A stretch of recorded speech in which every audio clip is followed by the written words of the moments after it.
कालखंड में हम बात करने जा रहे हैं किसी फर्म के लाभ अधिकतमीकरण के बारे में। आपको मालूम है कि अर्थव्यवस्था में कार्य करने वाली प्रत्येक फर्म अपने लाभ को अधिकतम करना चाहती है, यानी अधिकतम लाभ कमाना ही फर्म का उद्देश्य होता है। तो किसी फर्म के लाभ अधिकतम कब होंगे, यह जानने के लिए हमको ये जानना जरूरी है कि हम या फर्म वस्तु का कितना उत्पादन करे कि वह लाभ की अधिकतम स्थिति में हो या अधिकतम लाभ अर्जित करने की स्थिति में हो। तो सबसे पहले हम ये देख लें कि किसी फर्म को लाभ होता कब है। फर्म अपनी विभिन्न आगतों का प्रयोग करके जिस निर्गत का उत्पादन करती है, उस निर्गत को बेचने के पश्चात जो उसको आय प्राप्त होती है, जिसको कि हम कहते हैं संप्राप्ति, यानी फर्म के द्वारा उत्पादित समस्त निर्गतों को बेचकर प्राप्त होने वाली राशि को हम कुल संप्राप्ति कहेंगे। तो फर्म की जो कुल संप्राप्ति है और उसकी जो कुल लागत है, यानी विभिन्न आगतों को पारितोषिक देने पर जो उसका खर्च हुआ है, उसे हम कुल लागत कहते हैं। तो कुल संप्राप्ति और कुल लागत का जो अंतर है वही फर्म का लाभ होता है। तो लाभ की स्थिति कब बनेगी, जब फर्म की जो कुल संप्राप्ति है कुल लागत से अधिक। तो हर हाल में फर्म की कुल संप्राप्ति को उसकी वस्तु के उत्पादन में आने वाली कुल लागत से अधिक होना चाहिए। अब ठीक है कि फर्म अपनी संप्राप्ति को अधिकतम करना चाहती है, तो संप्राप्ति को अधिकतम करने के लिए या अपने लाभ को अधिकतम करने के लिए फर्म वस्तु की कितनी मात्रा का उत्पादन करे, इस बात को जानना फर्म के लिए अति आवश्यक होता है। तो कोई फर्म अपने लाभ के अधिकतमीकरण के लिए किन किन शर्तों का पालन करेगी, तब जाकर के उसके लाभ अधिकतम होंगे, यहाँ पर आज के वीडियो में हम इसको देखने जा रहे हैं। तो तीन मुख्य शर्तें हैं जिनसे कि किसी फर्म के लाभ अधिकतम हो सकते हैं। तो पहली शर्त है कि जो कीमत है, कीमत मतलब वस्तु की कीमत सीमांत लागत के बराबर होनी चाहिए। वस्तु की कीमत सीमांत लागत के बराबर हो या उससे अधिक हो। सीमांत लागत से वस्तु की कीमत अधिक होगी या बराबर होगी, तभी फर्म को अधिकतम लाभ प्राप्त होंगे।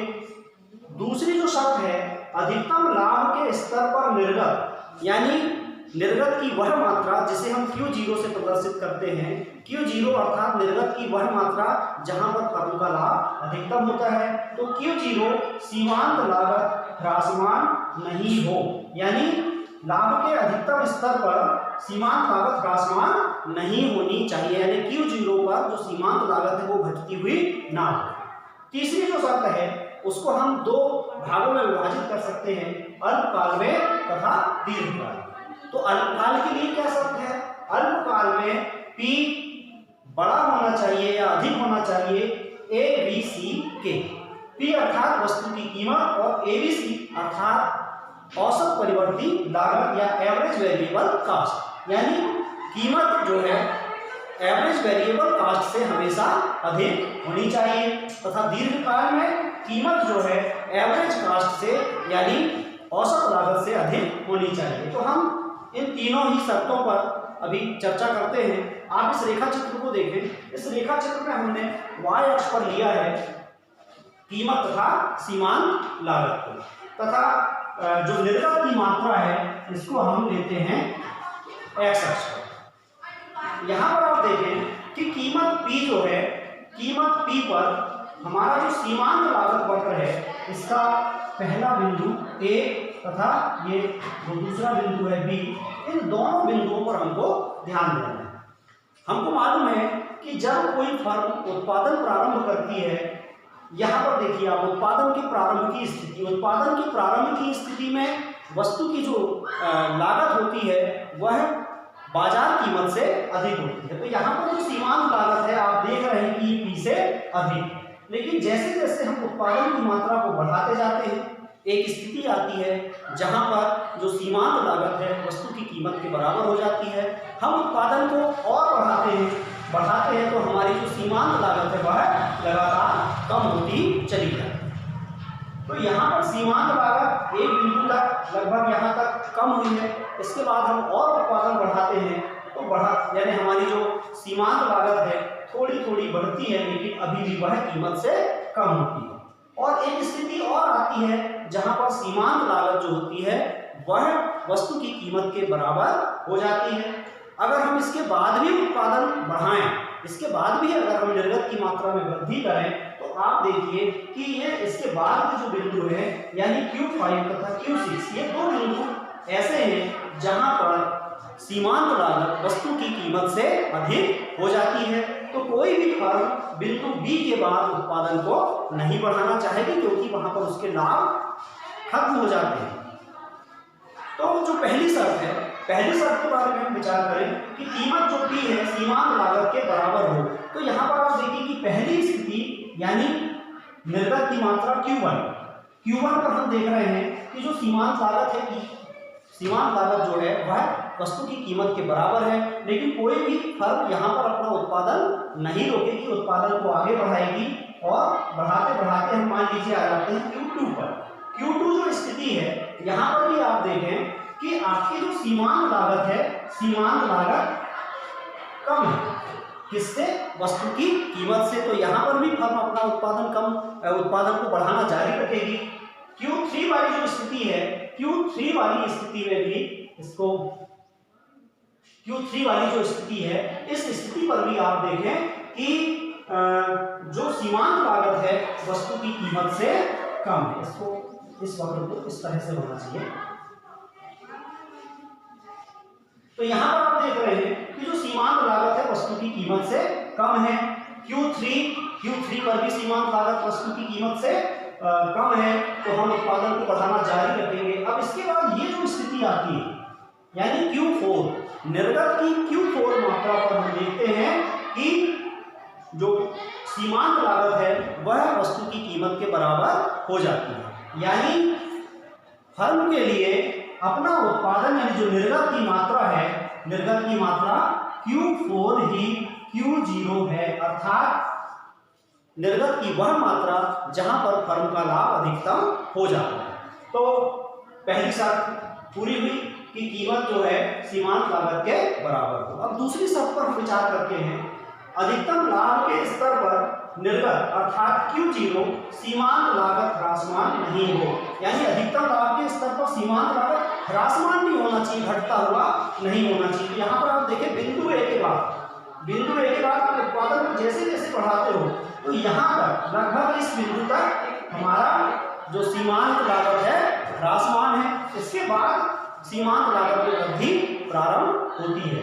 तो हम अपना उत्पादन लगातार बढ़ाती जाएगी और पुनः उस बिंदु पर जाकर के अपने उत्पादन को, अपनी निर्गत की मात्रा को स्थिर कर देगी जहां पर कि सीमांत लागत वस्तु की कीमत के बराबर हो जाती है। तो ये दोनों ही शर्तें इस वक्र के माध्यम से अभी आपने समझा।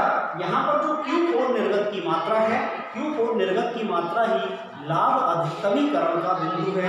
यानी फर्म अपने निर्गत की मात्रा को यहाँ पर स्थिर कर देगी। यानी यह जो बिंदु होगा ये Q4 होगा, अर्थात लाभ अधिकतमीकरण का बिंदु होगा और फर्म इस स्थिति में अधिकतम लाभ कमाएगी। आइए अब हम बात करते हैं तीसरी शर्त के बारे में। तो तीसरी शर्त क्या है देखें, अल्पकाल में P या तो अधिक हो या बराबर हो ABC के।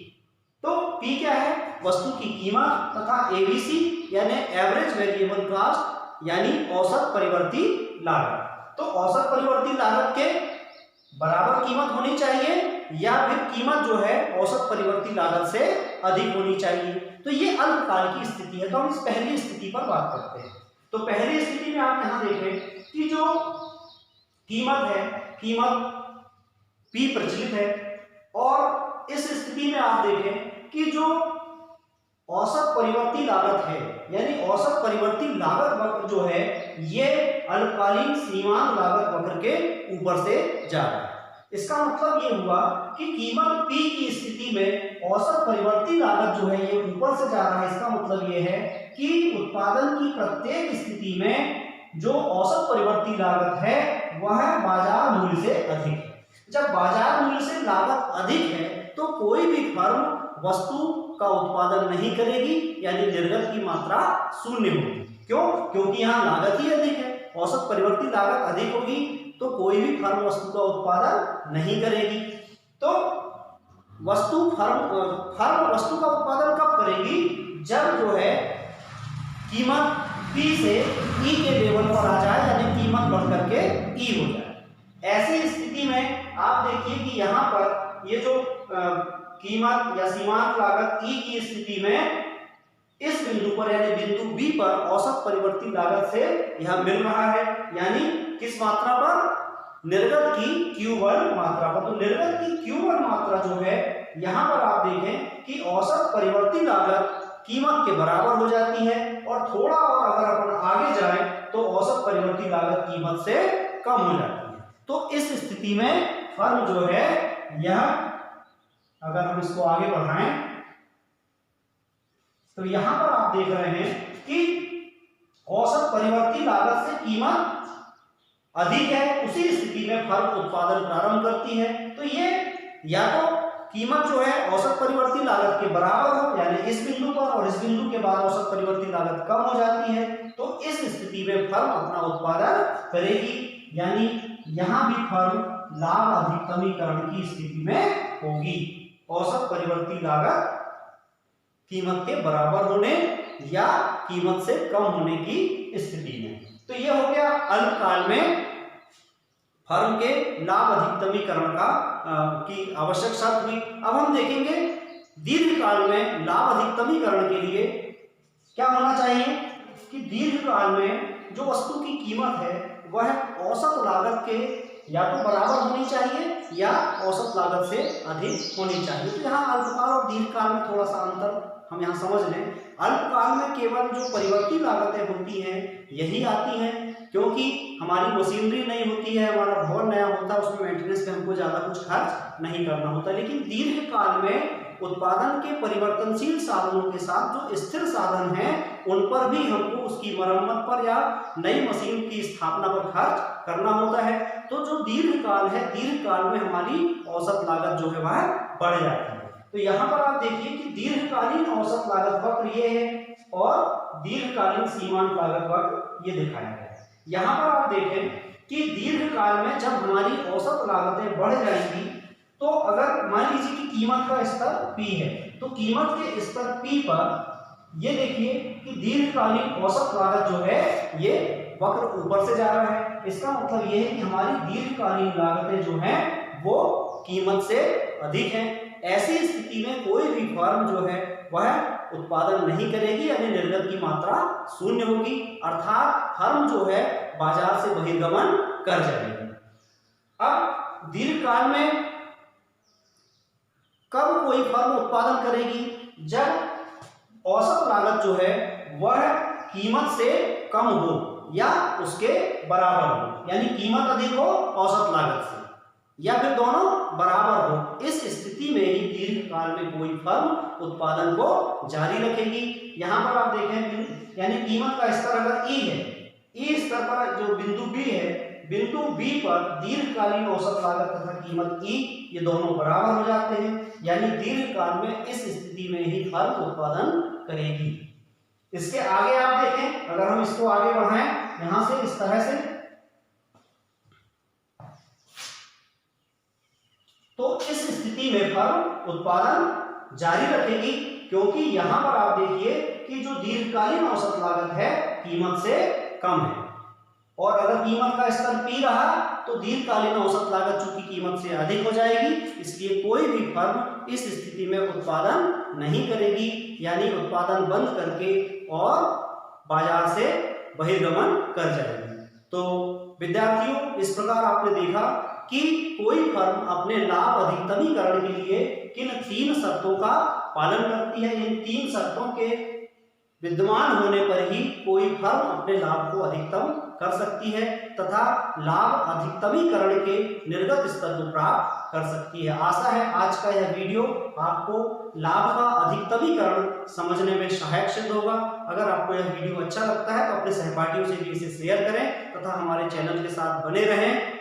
अपने आगामी वीडियो तक के लिए नमस्कार, जय हिंद।